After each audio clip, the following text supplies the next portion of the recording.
আসসালামু আলাইকুম এভরিওয়ান। সৎ মায়ের অপবাদ গল্পের 7 নম্বর পর্ব। আর ভিডিওটা ইউটিউব থেকে দেখলে অবশ্যই আমাদের চ্যানেলটা সাবস্ক্রাইব করে দিবা। আর যদি ফেসবুক পেজ থেকে দেখো তাহলে পেজটা অবশ্যই ফলো করে দিবা। আমাদের পেজের নাম Redwan always on fire, link pin কমেন্টে দেওয়া আছে। তো চলো বেশি কথা না বলে গল্প শুরু করা যাক। বিকেলের শেষ আলো তখন পুরো কলেজ ক্যাম্পাস জুড়ে ছড়িয়ে পড়েছে।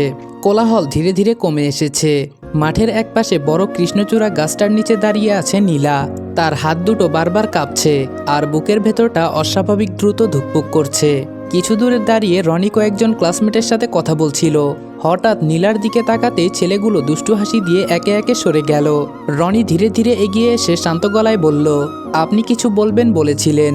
নীলা কয়েক সেকেন্ড চুপ করে রইল, যেন সাহস জোগাড় করছে।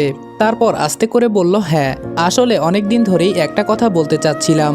রনি ভ্রু কুঁচকে তাকালো।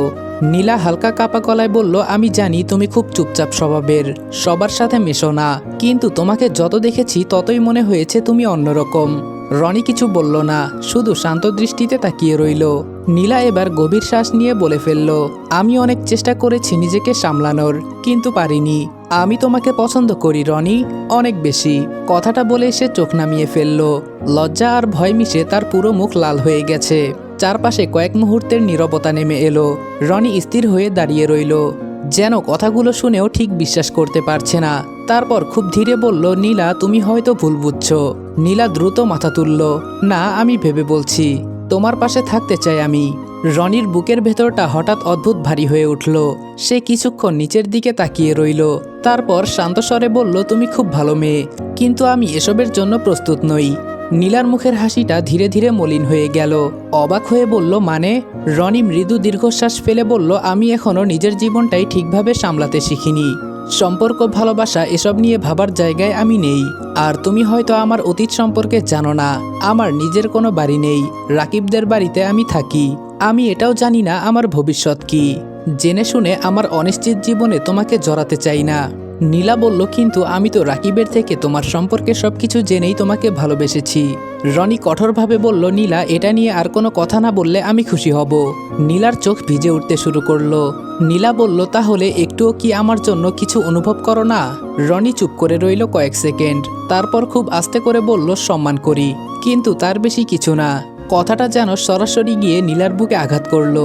সে জোর করে ছোট্ট একটা হাসি দিল। ও, বুঝেছি। রনি খারাপ লাগা গলায় বলল, আমি দুঃখিত। নীলা দ্রুত চোখের কোণের পানি মুছে ফেলল। তারপর নিজেকে স্বাভাবিক দেখানোর চেষ্টা করে বলল, সরি বলার কিছুই নেই। অনুভূতি তো জোর করে হয় না।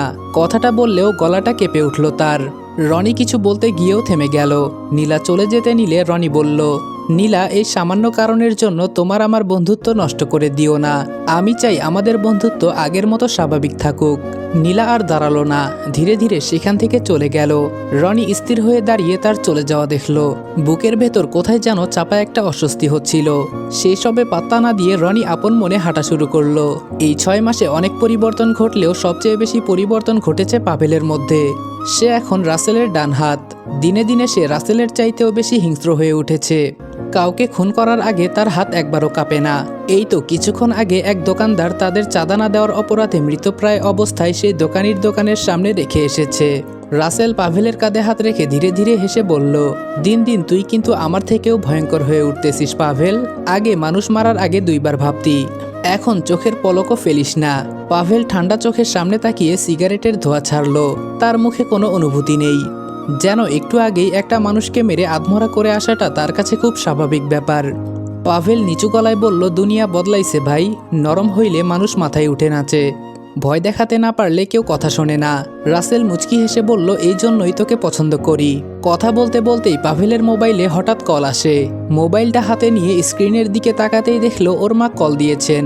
কয়েক সেকেন্ড চুপ করে স্ক্রিনের দিকে তাকিয়ে রইল সে। তারপর কল রিসিভ না করে নিঃশব্দে কেটে দিল। মুহূর্তের মধ্যেই মোবাইলটা অফ করে পকেটে রেখে দিল পাভেল। ওদিকে মুখে আঁচল চেপে নিঃশব্দে কাঁদছেন নাসরিন বেগম। যে ছেলেটার মাত্র 15-20 দিন পর বাড়ি ফেরার কথা ছিল, সে ছেলে আজকে 6 মাস পেরিয়ে গেলেও আর ফিরে আসেনি। প্রথম প্রথম অন্তত ফোনে কথা হতো, ছেলের কণ্ঠ শুনে নিজেকে সান্ত্বনা দিতে পারতেন তিনি। কিন্তু এখন পাভেল ফোনও রিসিভ করে না, উল্টো বারবার কল দিলে মোবাইল বন্ধ করে রাখে। শফিক মিয়া চেয়ারে বসে খবরের কাগজ পড়তে পড়তে বললেন, পরের জন্য গর্ত খুঁড়লে সেই গর্তে নিজেকেই পড়তে হয়। নাসরিন বেগম স্বামীর কথায় কেঁপে উঠলেন, চোখ মুছতে মুছতে বললেন, আপনি কিভাবে এত কঠিন কথা বলতে পারেন? ছেলে আমার যেখানেই থাকুক, ভালো থাকলেই হলো। শফিক মিয়া তিক্ত হেসে খবরের কাগজটা টেবিলের উপর ছুঁড়ে রেখে বললেন, ভালো? যে ছেলে নিজের মায়ের ফোন পর্যন্ত ধরতে চায় না, সে ভালো আছে নাকি খারাপ সেটাও তো জানি না আমরা। ঘরটা আবার নিস্তব্ধ হয়ে গেল। দেয়ালের ঘড়িতে তখন রাত 10:30। বাহিরে হালকা বৃষ্টি শুরু হয়েছে, টিনের চালে টুপটাপ শব্দ পড়ছে। নাসরিন বেগম ধীরে সোফায় বসে পড়লেন, তারপর বললেন, আমি শুধু একবার ওকে চোখের সামনে দেখতে চাই। শফিক মিয়া উত্তরে বললেন, নিজের ছেলের জন্য এত আকুতি মিনতি, অথচ আমার ছেলেটাকে একদিনও শান্তিতে থাকতে দিলি না। আমার ছেলেকে দেওয়া প্রতিটা কষ্টের ফল তোরা একদিন ঠিকই পাবি। তারপর দীর্ঘ নিঃশ্বাস ফেলে বললেন, আমি নিজেও যেন রনির সাথে করা অন্যায়ের শাস্তি পাই। আজকে রনি রাকিবকে কলেজে রেখে একাই বাড়িতে চলে এসেছে।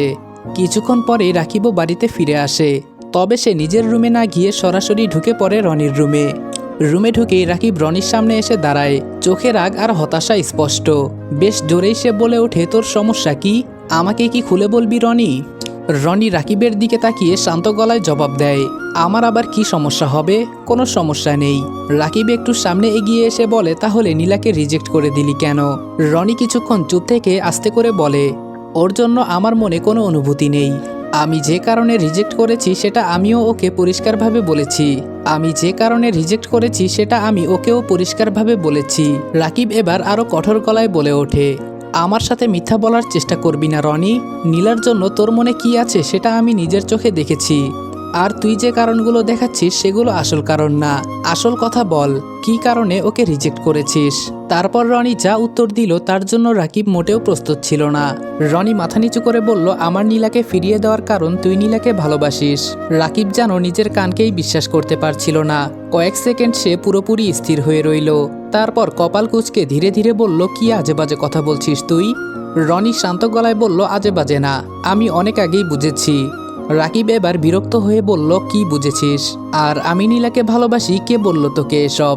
রনি মলিন হেসে বলল, কারো বলার দরকার হয় না ভাই, কিছু জিনিস চোখে দেখা যায়। রাকিব কিছু বলতে গিয়েও থেমে গেল। রনি ধীরে ধীরে বলতে লাগলো, নীলার জন্য তোর মনে কি চলে সেটা আমার কাছে স্বচ্ছ পানির মতো পরিষ্কার। রাকিব এবার হঠাৎ করে রেগে উঠে বলল, তুই কি নিজেকে মহান প্রমাণ করতে চাইতেছিস?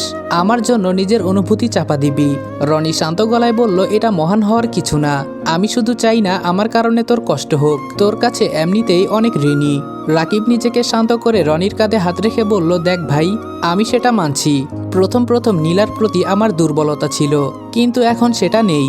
ওটা শুধুই মোহ, ওটার নাম ভালোবাসা দিস না। আর আমি তোর মতো এত মহান নই যে তোর জন্য নিজের ভালোবাসা ত্যাগ করব। রনি বলল, কিন্তু? রাকিব রনিকে আটকে বলল, কোনো কিন্তু না। আমার একটা প্রশ্নের জবাব দিবি, কোনো ভনিতা করবি না। তুই নীলাকে ভালোবাসিস, হ্যাঁ অথবা না?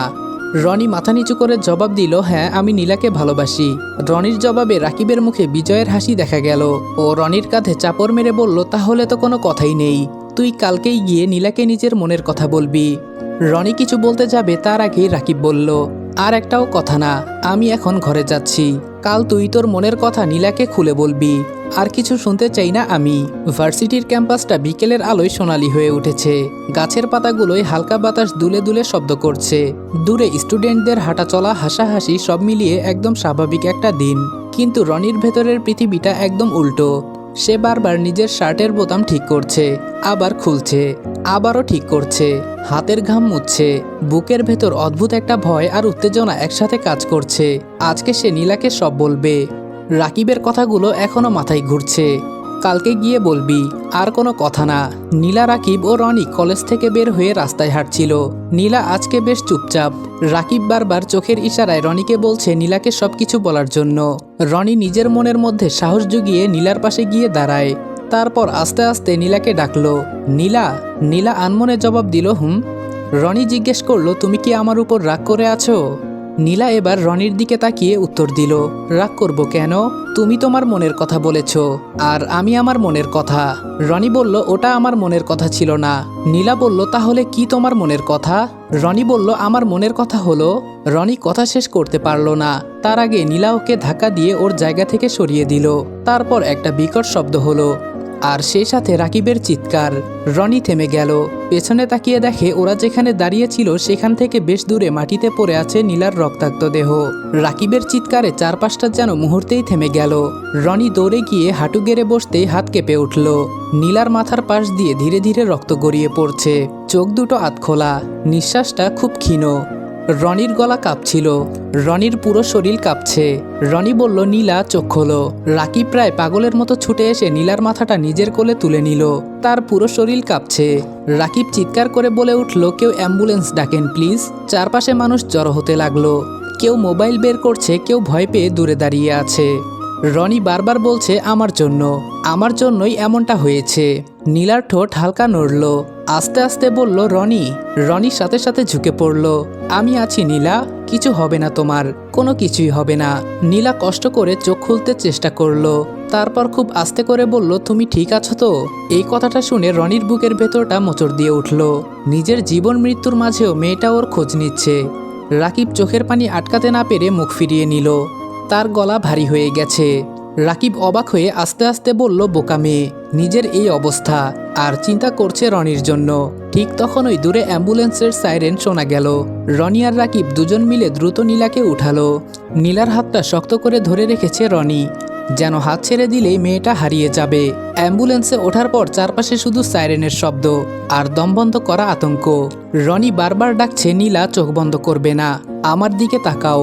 রনি নীলার ঠান্ডা হয়ে আসা হাত দুটো নিজের হাতে চেপে ধরে ফিসফিস করে বলল, তোমার কিছু হলে আমি নিজেকে কোনোদিন ক্ষমা করতে পারবো না, প্লিজ নীলা ফিরে এসো। নীলা খুব আস্তে চোখ মেলে রনির দিকে তাকালো, ঠোঁট দুটো হালকা কাঁপছে, কিন্তু কোনো শব্দ বের হলো না। তারপর ধীরে ধীরে চোখ দুটো বন্ধ হয়ে এলো। নীলা বলে রাকিব আর রনি একসাথে চিৎকার করে উঠল। অ্যাম্বুলেন্স তখন দ্রুত গতিতে হাসপাতালের দিকে ছুটে চলেছে। আসসালামু আলাইকুম এভরিওয়ান, সৎ মায়ের অপবাদ গল্পের 7 নম্বর পর্ব এখানেই শেষ করলাম। ভিডিওটা ভালো লাগলে অবশ্যই লাইক, কমেন্ট এবং শেয়ার করে দিবা। আর চ্যানেলে নতুন হলে সাবস্ক্রাইব করতে ভুলবে না। এবং আমাদের অফিসিয়াল ফেসবুক পেজের লিঙ্ক পিন কমেন্টে দেওয়া আছে। পেজের নাম রেদওয়ান অলওয়েজ অন ফায়ার। তো যাও আর আমার ভালোবাসার মানুষরা ভাইয়ের চ্যানেলটা ফলো দিয়ে রাখো, সেখানেও তোমাদের জন্য গল্প আপলোড করা হয়। এবং যে কোনো ধরনের আপডেট তোমরা আমার ফেসবুক পেজে পেয়ে যাবা। তো যাও আর ভাইয়ের পেজটা ফলো করে দাও। দেখা হচ্ছে তোমাদের সাথে নেক্সট ভিডিওতে। ততক্ষণ ভালো থাকবা, সুস্থ থাকবা, আল্লাহ হাফেজ।